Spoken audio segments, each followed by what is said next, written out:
président des pharmaciens du Sénégal mais en même temps que nekk responsable politique nekk kilifa si dëkk bi docteur Amath ñoo ngi lay nuyu. ñu ngi lay ziare di leen fay. ñu bàyyi la nga nuyoo ak mbokku téléspectateurs yi. waaw ñuy gannaaw bu ñu sant yàlla subhanahu wa taala jóge ci yonent bi sallallahu alayhi wa sallam ñu ngi nuyu mbokku internetu Baol Times di leen di ziare ci bis bi nga xamante ne nii bisu jullit yi di leen di balu ax di leen balu ax di nuyu bépp Diourbellois di nuyu bépp Sénégal di nuyu umma islam bi yëpp mais di beral vraiment nuyu Baol Times ci vraiment doxalin bi nga xam ne nii dañu koy def ñëw ci bis bi ziare pour may nit ñi occasion ñoom it ñu joxe seen ziar jéggale di sàpp jéggal ci doxal. jërëjëf docteur Amath ñu gis ne Sénégal dafa julli ñaari julli muy lu mu tàmm di def loolu en tant que leader en tant que porteur de voix ban jàngat nga ci am. bon en fait tu sais loolu nag en fait xaw na jafe man peut-être ma ci njëkk ci sama kàddu mais li ci am solo rek bon l'islam aussi ñu xam ne wute moom yàlla moo ko def yàlla subhanahu wa taala moom moo bindee àdduna noonu ñëpp duñ mën a bokk jëm ci benn direction c'est vrai diine sàkku woon nañ tey ku ci nekk ñu ñëpp ñu bokk ko fete ko mais li ci am solo rek mooy dundal sunna bi nga xamante ni war nañu te ku ci nekk ci ñun taxaw ci parce que koo ci demoon tey laaj am na lu mu ko mën a layale boo xamante ni fa la ko teg mais réew mi je pense que war nañu mën a gën a déggoo ci ay kaddu gën a mën a vraiment bokk gis-gis ci lu bari loo xamante ni dinañu wuteel ëllëg notamment ñii julli tey ñii julli suba mais li ci am solo mooy pas-pas bi nga xam ne nii julliti ñu ngi koy doxee parce que damay wax rek ni ne wute moom yàlla subhanahu wa taala moo ko def parce que dafa ne walaw sha'a rabbuka la ja'ala an-naasa ummatan waahidatan wala yazaaluuna muxtalifiina illa man rahima rabb kon wute moom mënta ñàkk quoi il faut que jullit yi lu dul sax bu dem ci cadre l'islam wute moom mënta ñàkk parce que yàlla moo ne maa bind nit ñi mais également ci wute la leen bind mais nag du tere nit ñi aussi ñu am benn organisation sociale bu leen mën a permettre ñu appréhender c'est-à-dire que ñu gise mbir mi parce que yàlla aussi li ko gën a yitteel mooy jullit yi nekk ba jullit yi seenu bennoo mooy doole l'islam seenu bennoo mooy tax véritablement confraternité boobu maanaam jaxasoo boobu ak njëg-njëg ak bëggante bi nekk quoi. am na solo docteur Amath ban juma wala ban jàkk nga jullee tey. kër gu mag. nan nga gisee sëriñ Alaaji Mbàkke xubbaam tey. waaw bon xutba bi moom mooy comme ni ñuy wax rek ñu nekk nii mooy soññ nit ñi ñu dellu ci diine soññ nit ñi ñu gën a farlu ci suñu diine soññ nit ñi également ci jàmm soññ nit ñi ci seen diggante ak seeni morom. je pense que xutba mënul weesu solo bu ëpp loolu. nit ñi je pense que loolu lépp jàngale suñu borom. diine subhanahu wa taala.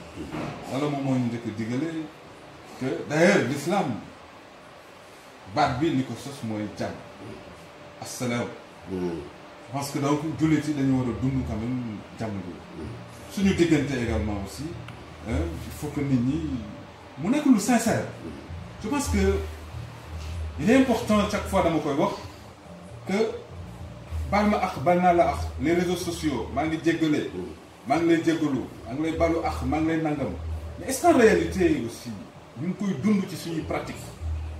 c'est ça qui est le plus important nañu am ay xol yu set yu weex tàll yoo xamante ni su ma la jéggaloo yow Cheikh Tidiane lu sincère la et dinaa fexe ba ëllëg du ma la wax lu bon du ma la def lu bon du ma la yéene lu bon mais mënuñu dëkk tout le temps bu feet yi amee maa ngi jégalu mu nekk événement ku nekk envoyé sa message léeg-léeg sax nga message bi rëcc dem ci koo xamante ni sa noonu la et je pense que c'est des moments qui sont dafa am ay bis yoo xam ni daf ñuy fàttali suñu diggante ak suñu borom. dafa am ay bis yoo xamante ni daf ñuy gën a jegale suñu diggante ak suñu borom ngir ñu mën a comprendre ni adduna dara amu fi solo lu dul mission nekk ci dëgg nekk ci lu baax. parce que képp koo xam ne tey en tout cas yàlla dogal na nga fab xar nga fab sa paaka jàlle la ko ci baatu xar nga rey ko en tout cas sabal nga yëpp nga ni kenn rek ay buur ni subhanahu wa taala parce que li nga tiim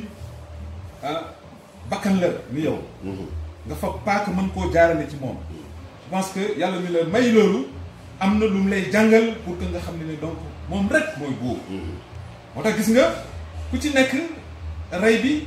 di nga ci li ci ëpp solo mooy li nga koy tàmbali ci bismillahi rahmaani rahim bismi mooy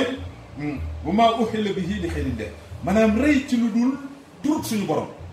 kon lan ngay dundal foofu mooy baatu tawxiid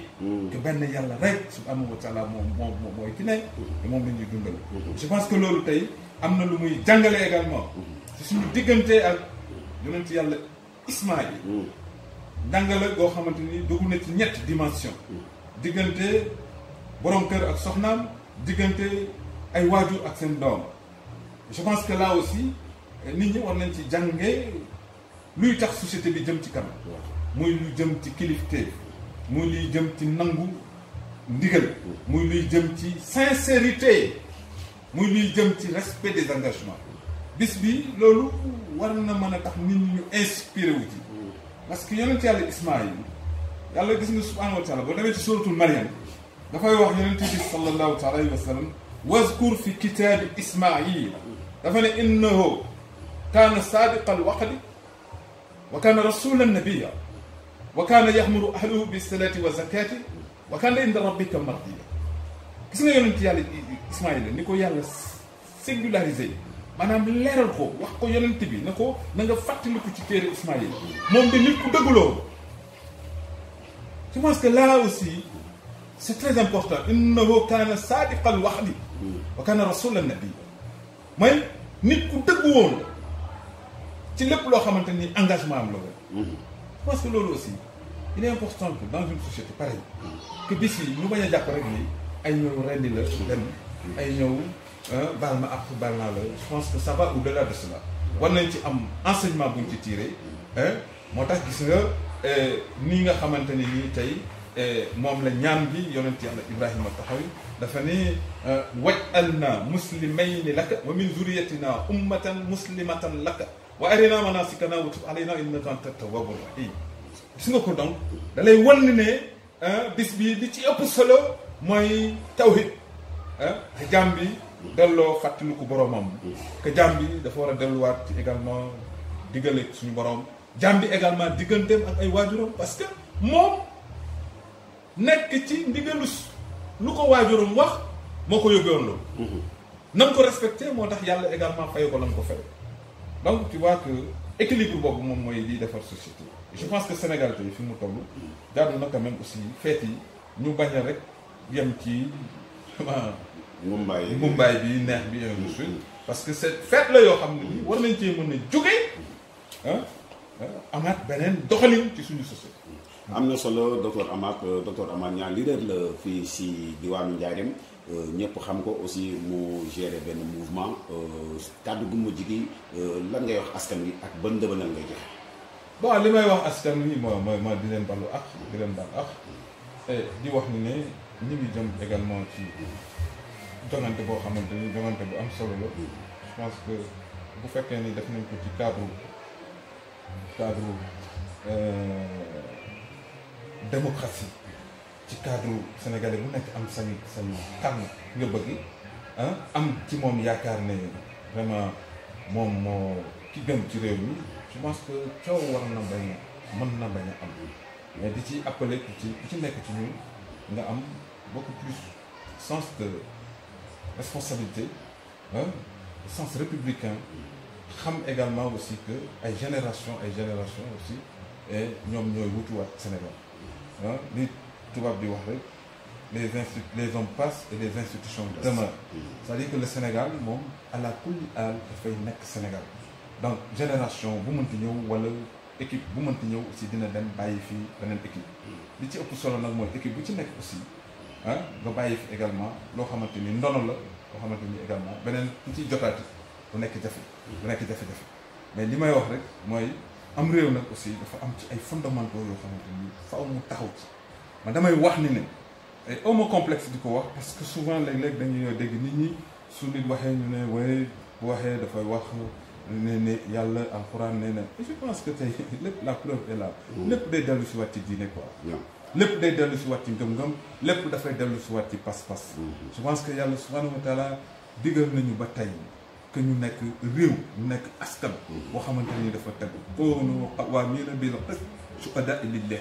walaw ala anfusikum awil walidayni wal aqrabin wa in yakun ghaniyan wa faqiran fallahu awlaa bikum. yàlla subhanahu wa taala na ngeen nekk un peuple assujetti au principe du droit. Sénégal il faut que kooku ñu ko war a comprendre. je pense que waruñ ci lab-labe. dañu war a dem ci équitabilité ak respect des principes de droit. loolu mooy indi stabilité dans un pays. ba demee ci kanam également yàlla subhanahu wa taala daf ñuy leeral nit ñi maa ngi leen di digal inna allaha yaxmurukum an tu'addu amanati ila ahliha wa ida xakamtum bayna annas an taxkumu bil adl. maanaam donc le principe du droit c'est quelque chose de fondamental. yàlla di ñu jàngalaat ne ihdilu huwa aqrabu lit taqwa. nit maanu dëgg dafa jege ragal. donc ce peuple là. j'en appelle quand même à beaucoup plus de responsabilité képp kuy dirigeant. nga mën a copier quand même ci valeurs yooyu mën a copier également ci loolu nga xamante ni c'est des principes yonent bi sallallahu alayhi wa sallam dund ko incarné ko. je pense que lu dul lii leneen li ay naxe lay doon. et donc il est de notre devoir ñun ñëpp képp kuy leader nga jéem a gëm ni ne ci lii nga war a dox pour que réew mi mën a jëm ci kanam. réew mi suñu réew la man Amath yàgg danaa fi jóge ba fi Sénégal. keneen dana fi jóge ba Sénégal. donc on comprendre que muy tey muy ëllëg ku ci nekk ci ñun. wa maa ja'alnaahum jasadan wa hum xaliluun. yàlla bindul benn bakkan benn jëmm joo xamante ne ni daf koy saxal ci kaw suuf amul. kon ñun ñëppay dem. maintenant li ci des mooy suñuy jëf yu baax moom moo fiy des wa baqiyatul laahi xayrun lakum in kuntum mu'minin. li fiy des ci lu baax mooy li ñuy nekk nii. je pense que de ce point de vue il faut que Sénégal ñu amaat vraiment ñu taxawaat quoi. xam ne réew mi l'intérêt du peuple. moo ëpp doole intérêt lu mu mën ci doon ci. et que war nañu mën a dem ci ay élections yu transparentes calme ñu tànn ki ñu war a tànn. je pense que dañuy tànn également aussi loolu moo koy dimbale ëllëg ñëpp xam ne ni Sénégal moo ko tànn. mais je pense que vraiment loolu dama ciy appelé muy pouvoir muy opposition muy société civile. que ñun ñëpp ñu mën a fab vraiment l'intérêt national ñu teg ko suñu kanam quoi. c'est important bu ñu ko defee rek réew mi dina jëm ci kanam et ñi koy doon ëllëg aussi tamit danañ xam ne ne ñi leen jiitu woon. ba nañ fi loo xamante ni nii vraiment ku ñëw mën ci am solo ko. mën ci am solo waat muy Sénégal. benn bopp la koy mën ko xaar ñaar docteur Amath Niang votre site internet Baol Times TV mi ngi lay gërëm. ñoo ngi leen di gërëm di saare suma xarit Mor bu Xadim vraiment yéen aussi dañ leen di ñaanal parce que vraiment lii aussi. lu am solo la ci ab dëkk jaadu na ñëpp vraiment jàppale leen parce que dina génne Diourbel ci lépp loo xam ni moom la tubaab di wax enclavement loo xam ne nii dafa féete ci benn wàll rek mais tey je pense que foo dem ci àdduna Baol Times bi bokk na ci li wane njaareem ci xew-xew li koy tasaare ci Sénégal ak li koy tasaare ci àdduna en tout cas man personnellement dama leen di féliciter aussi di leen jàppale quoi lu mu ci mën waaw ci lu ma xam ak lu ma yëg merci salaamaaleykum wa rahmatullahi taala wa barakatuh. Merci.